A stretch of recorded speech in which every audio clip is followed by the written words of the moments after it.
नमस्कार बच्चों, हम ऑक्सीकरण अपचयन पढ़ रहे थे पिछले वीडियो में। तो अब हम इसका बचा हुआ भाग करते हैं। तो इलेक्ट्रॉन के आदान प्रदान के आधार पर ऑक्सीकरण अपचयन को हम कैसे पढ़ेंगे, ये हम इस वीडियो में जानने वाले हैं। तो ऑक्सीकरण जो है इलेक्ट्रॉन के आदान प्रदान पर कैसे होता है, अपचयन कैसे होता है। तो इसके लिए सबसे पहले तो आप नोट कर लीजिए कि इलेक्ट्रॉन का त्यागना, ठीक है, इलेक्ट्रॉन का त्यागना जो है वो क्या होता है, ऑक्सीकरण होता है बच्चों। और इलेक्ट्रॉन का ग्रहण करना क्या होता है, का ग्रहण करना, वो हो गया आपका अपचयन। तो आप जानते हैं कि इलेक्ट्रॉनों का त्यागना जो है वो किन किन घटनाओं में होता है। तो नंबर 1, यदि धनायन बनते हैं, ठीक है, धनायनों का बनना, धनायनों का बनना। तो ये सबसे पहली बात हो गई कि धनायन जो बनते हैं, तो उदासीन परमाणु जब इलेक्ट्रॉन त्याग करके धनायन बनाते हैं तो वो सभी घटनाएं क्या होती है, ऑक्सीकरण की घटना होती है। जैसे आप जानते हैं कि सोडियम जो होता है, सोडियम आपको पता है कि एक इलेक्ट्रॉन त्याग करके और धनायन बनाता है, एकल संयोजी धनायन बनाता है। तो एक इलेक्ट्रॉन ये त्याग देता है, तो इस प्रकार से ये होगी ऑक्सीकरण की घटना।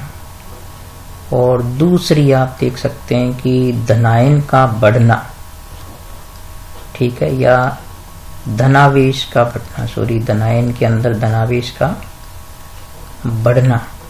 तो यदि धनावेश बढ़ रहा है किसी भी आयन में, तो वो घटना जो है वो क्या होती है, ऑक्सीकरण होती है। जैसे बच्चों फेरस आयन जो होता है उस पे वो द्विव संयोजी होता है, उस पे 2 पॉजिटिव आवेश होता है। तो ये हो गया आपका फेरस। तो फेरस क्या करता है कि जब एक इलेक्ट्रॉन और त्याग देता है तो वो फेरिक आयन में बदल जाता है। इस प्रकार से इसमें आप देख सकते हैं कि 3 धनावेश हो गया, ये 3 पॉजिटिव आवेश हो गया इसमें। तो एक इलेक्ट्रॉन इसने और त्याग दिया। तो इस प्रकार आप देखें कि यहाँ भी इलेक्ट्रॉन त्यागा है, यहाँ भी इलेक्ट्रॉन त्यागा है। तो एक तो धनायनों का बनना हो गया, धनावेश का बढ़ना हो गया। और तीसरी चीज जो है, यदि कोई ऋणायन है, ठीक है, तो ऋणायनों का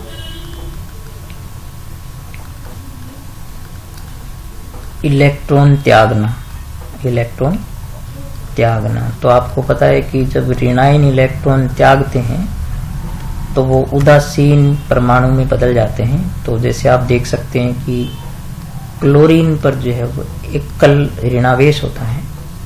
तो इस प्रकार के 2 क्लोरीन परमाणु यदि अपने 2 इलेक्ट्रॉन त्याग करके क्लोरीन का अणु बनाएंगे, तो इस प्रकार से वो 2 इलेक्ट्रॉनों का त्याग कर देते हैं।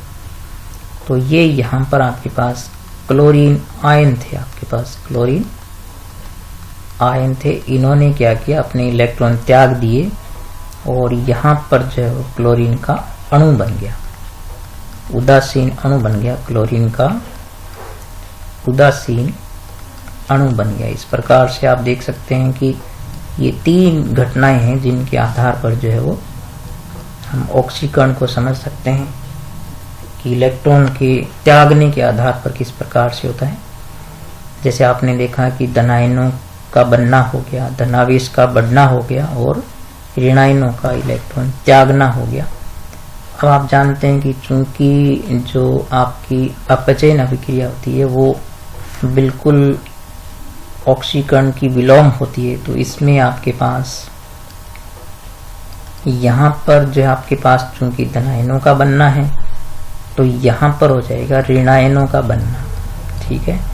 जो उदासीन परमाणु से ऋणायन बनते हैं तो वो इलेक्ट्रॉन ग्रहण करते हैं। तो ऋणायनों का बनना आपके लिए क्या हो गया, ये हो गया आपका अपचयन अभिक्रिया। तो जैसे आप देख सकते हैं कि जो ऑक्सीजन होता है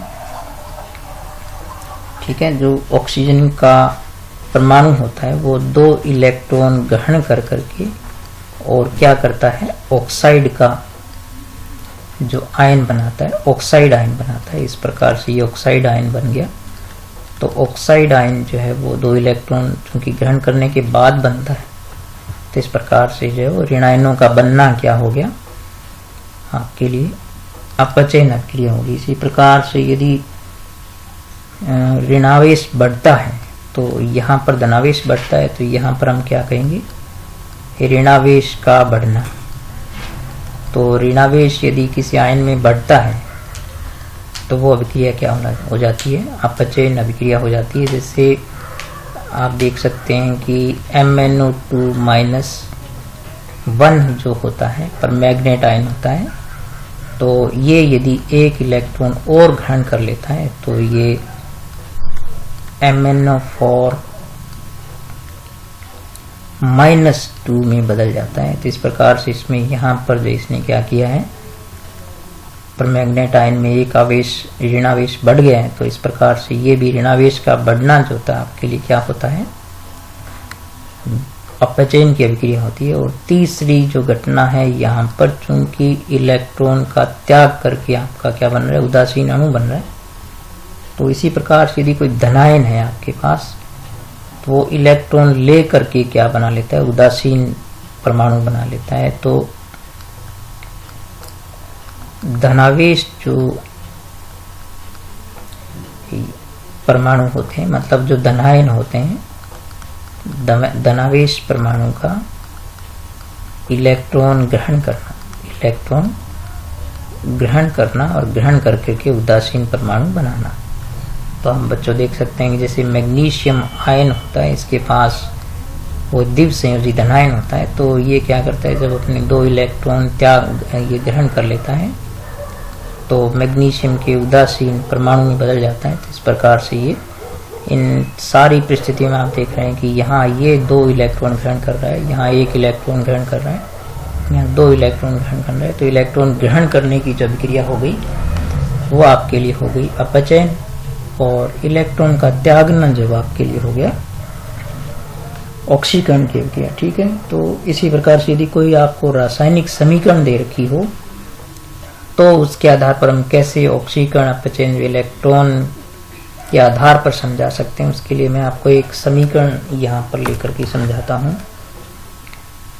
जैसे आप देख सकते हैं कि एक समीकरण हम लेते हैं यहाँ पर, जैसे यदि हम जिंक की अभिक्रिया कराते हैं, Zn की अभिक्रिया कराते हैं CuSO4 से, कॉपर सल्फेट से अभिक्रिया कराएंगे तो आपके पास बनेगा ZnSO4, और कॉपर जो आपके पास निकल जाएगा अकेला। तो ये अभिक्रिया हमने एकल विस्थापन अभिक्रिया में पढ़ी थी। तो इसमें आप देख सकते हैं कि यहाँ पर जो है वो जिंक का उदासीन परमाणु है, यहाँ पर CuSO4 है, तो ये जिंक तो उदासीन है, लेकिन यहाँ पर क्या है, यहाँ पर ये Cu+2 और SO4-2 के आयन है आपके पास इसमें कॉपर सल्फेट में। तो क्या होता है कि जब जिंक सल्फेट बनता है तो क्या करता है, ये जो 2 जो इलेक्ट्रॉन कॉपर ने त्याग करके सल्फर को दे रखे हैं, ये क्या करता है कि 2 इलेक्ट्रॉन जो है वो अपने वापस ले लेता है, और जिंक जो है इसको क्या करता है, 2 इलेक्ट्रॉन दे करके और क्या बना लेता है, तो ये वाले इलेक्ट्रॉन ये कॉपर ले लेता है। तो कॉपर जो है वो 2 इलेक्ट्रॉन ले लेगा यहाँ से। तो हम देखते हैं कि यहाँ पर कॉपर जो है वो Cu+2 जो है, तो क्यूप्रिक है जो, उसमें 2 इलेक्ट्रॉन ले करके ये क्या होगा, कॉपर में बदल रहा है। तो इस प्रकार से इलेक्ट्रॉन ग्रहण कर रहा है। ठीक है। तो इस प्रकार से यहाँ पर कॉपर का क्या हो गया, कॉपर सल्फेट में से जो है वो कॉपर का क्या हो गया, ये इलेक्ट्रॉन चूंकि ले रहा है तो इसका अपचयन हो गया, और ये जो 2 इलेक्ट्रॉन जो सल्फेट वाले हैं वो कौन ले लेता है, कॉपर ले लेता है। तो यहाँ पर जिंक क्या करता है, इसको ये जिंक जो है अपने 2 इलेक्ट्रॉन दे देता है, तो ये द्विसंयोजी धनायन बना लेता है और 2 इलेक्ट्रॉन का त्याग कर देता है, और ये 2 इलेक्ट्रॉन वापस किसके पास चले जाते हैं, सल्फेट के पास चले। इस प्रकार से यहाँ देखते हैं कि जिंक ने जो है वो 2 इलेक्ट्रॉन चूंकि त्यागे हैं, तो इस प्रकार से जिंक का यहाँ पर क्या हो गया, ऑक्सीकरण हो गया, क्योंकि इसने 2 इलेक्ट्रॉन त्याग दिए हैं। तो इस रासायनिक अभिक्रिया में हम ये कह सकते हैं कि जिंक का जो है वो जिंक सल्फेट में क्या हो गया, यानी जिंक का ZnSO4 में क्या हो गया, ऑक्सीकरण हो गया बच्चों। ठीक है, क्योंकि इसने इलेक्ट्रॉन ग्रहण कर लिए हैं तो इसका क्या हो गया, नहीं सॉरी त्याग दिए हैं, तो इसका क्या हो गया, ऑक्सीकरण हो गया। और जो कॉपर है वो क्या करता है, 2 इलेक्ट्रॉन ले लेता है, तो कॉपर का जो है वो क्या हो जाता है, अपचयन हो जाता है, क्योंकि ये इसने अपने इलेक्ट्रॉन ले लिए हैं। तो इस प्रकार से ये इस रासायनिक अभिक्रिया के आधार पर भी आप जो देख सकते हैं कि किस प्रकार से हम ऑक्सीकरण अपचयन को इलेक्ट्रॉन के आदान प्रदान के आधार पर देख सकते हैं। तो आप बस ये देखेंगे कि किस प्रकार से आयन बनते हैं। और इसके बाद जो बच्चों हम अपचायक और जो ऑक्सीकारक की संकल्पना को कल देख चुके थे, तो आपको पता है कि जिसका अपचयन होता है वो ऑक्सीकारक होता है बच्चों। जैसे ये अपचयन हुआ है किसका, इसका कॉपर का अपचयन हुआ है, क्योंकि इसने 2 इलेक्ट्रॉन लिए हैं, तो ये ऑक्सीकारक है। तो यदि आपसे किसी अभिक्रिया में ये पूछे कि भी ऑक्सीकारक कौन है यहाँ से, तो आप पहले ऑक्सीकरण अपचयन को देख लें कि किसका जो है वो अपचयन हुआ है, तो वो ऑक्सीकारक है। और जिसका ऑक्सीकरण हुआ है वो क्या है यहाँ पर, तो चूंकि जिंक का यहाँ पर ऑक्सीकरण हुआ है, तो ये आपके लिए हो गया अपचायक हो गया यहाँ पर। ठीक है, ये अपचायक हो गया। जिसका ऑक्सीकरण होता है वो अपचायक होता है और जिसका अपचयन होता है वो ऑक्सीकारक होता है। तो यहाँ पर ये जो है वो क्या है, आपका ऑक्सीकारक है, और ये जो आपका यहाँ पर ये अपचायक है। मतलब ठीक है, तो ये ऑक्सीकरण अपचायक, ऑक्सीकारक अपचायक जो है वो, तो आप देख सकते हैं कि यहाँ पर जो इलेक्ट्रॉन ग्रहण करते हैं, ठीक है, जो ग्रहण करते हैं वो ऑक्सीकारक होते हैं। यानी ये उसका उल्टा है बिल्कुल, कि जो इलेक्ट्रॉन त्यागते हैं वो उनका ऑक्सीकरण होता है, लेकिन वो अपचायक होते हैं। ठीक है, तो जो इलेक्ट्रॉन ग्रहण करते हैं वो होते हैं ऑक्सीकारक, और जो इलेक्ट्रॉन त्यागते हैं वो होते हैं बच्चों अपचायक। तो इस प्रकार आपने देखा कि ये अपचायक है। तो ऑक्सीकारक जो होते हैं, यानी ऑक्सीकारक जो है वो क्या होते हैं, ऑक्सीकारक। तो ऑक्सीकारक जो होते हैं वो क्या करते हैं, इलेक्ट्रॉन ग्रहण करते हैं, इलेक्ट्रॉन ग्रहण करते हैं। ठीक है, और जो अपचायक हैं वो क्या होते हैं, जो अपचायक है इसका विलोम हो जाएगा। तो अपचायक क्या करते हैं, इलेक्ट्रॉन त्यागते हैं, इलेक्ट्रॉन त्यागते हैं। तो ये इसकी संकल्पना आपको अब समझ में आ गई होगी कि ऑक्सीकरण अपचयन की जो है वो क्या संकल्पना है और ऑक्सीकारक अपचायक की क्या है।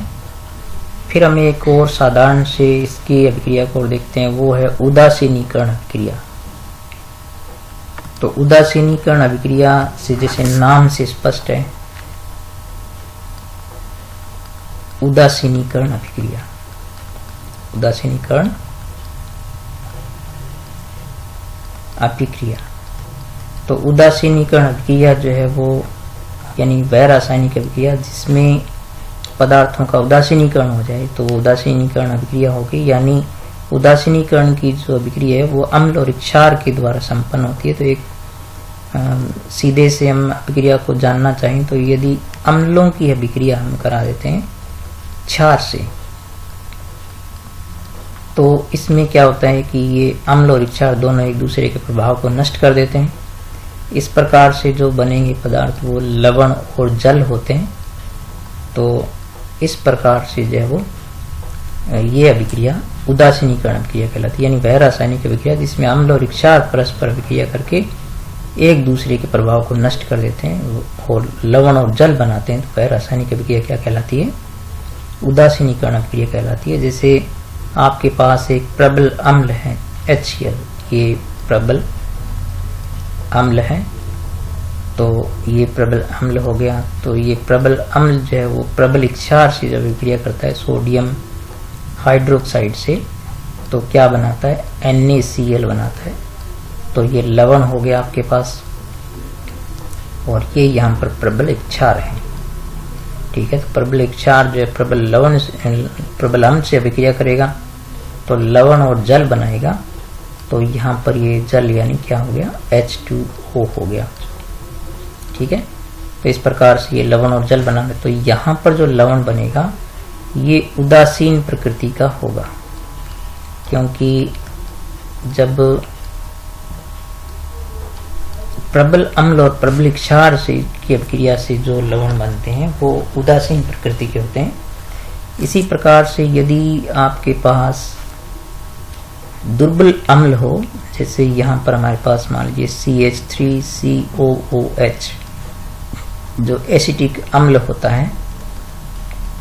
ठीक है, तो एसिटिक अम्ल एक दुर्बल अम्ल होता है, कार्बनिक अम्ल होता है। और NH4OH अमोनियम हाइड्रोक्साइड जो होता है ये एक दुर्बल क्षार होता है, अमोनियम हाइड्रोक्साइड।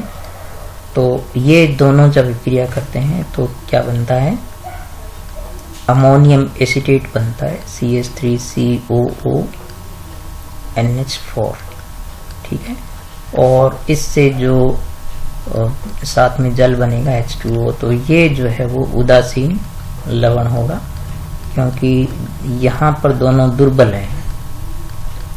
तो चाहे दोनों प्रबल हों तो भी उदासीन लवण बनता है, और यहाँ पर ये क्या है, दुर्बल अम्ल है, और यहाँ पर ये दुर्बल क्षार है। ठीक है, तो दुर्बल अम्ल और दुर्बल क्षार से भी लवण बनते हैं, वो भी उदासीन होते हैं, और प्रबल अम्ल और प्रबल क्षार से जो लवण बनते हैं वो भी उदासीन लवण होते हैं बच्चों। तो यहाँ पर ये देखें कि यदि आपके पास मान लीजिए लवण जो है वो यदि अम्ल आपके पास जो है वो प्रबल है और क्षार जो है वो आपके पास दुर्बल है, जैसे आप मान लीजिए अभिक्रिया यहाँ कराते हैं HCl की, यदि HCl की अभिक्रिया आप NH4OH से कराएंगे तो आप यहाँ देख सकते हैं कि ये प्रबल अम्ल है, आपके पास प्रबल अम्ल है, और ये आपके पास है दुर्बल क्षार। तो प्रबल अम्ल की दुर्बल क्षार से अभिक्रिया होगी तो जो लवण बनेगा NH4Cl अमोनियम क्लोराइड बनेगा, NH4Cl, और साथ में जल बनेगा। तो ये बच्चों चूंकि इसमें अम्ल दुर्बल है तो ये अम्लीय लवण बनेगा, यानी ये जो लवण होगा वो अम्लीय प्रकृति का होगा, अम्लीय लवण बनेगा, क्योंकि इसमें जो HCl है अम्ल है वो प्रबल है। इस प्रकार से अम्लीय लवण बनेगा।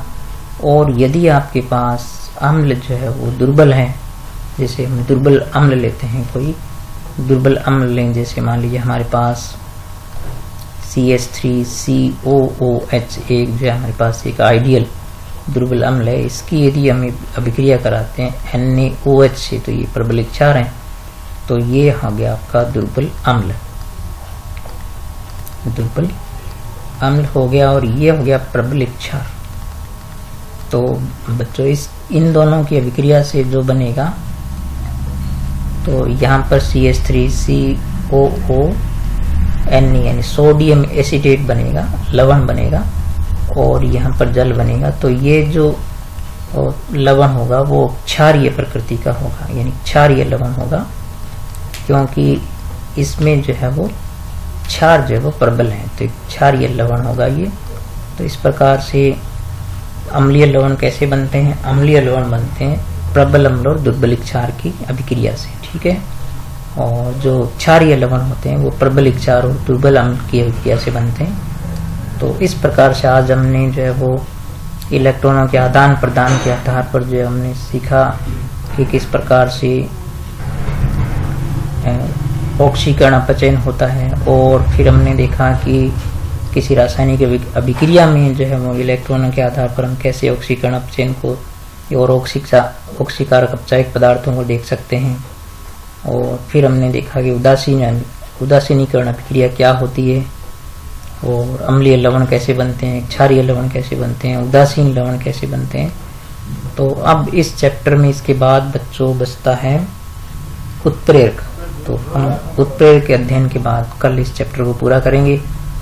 तो आप ये वीडियो मैंने इस पाठ की वीडियो को काफ़ी भाग में पूर्ण किया ताकि आप एक एक अभिक्रिया को अलग से समझ सकें। तो आप इनको बार बार देखें और अपने दोस्तों के साथ शेयर भी करें, और मेरे चैनल को जरूर सब्सक्राइब करें बच्चों, और अपने दोस्तों को बताएं। ठीक है, मिलेंगे अगले वीडियो में।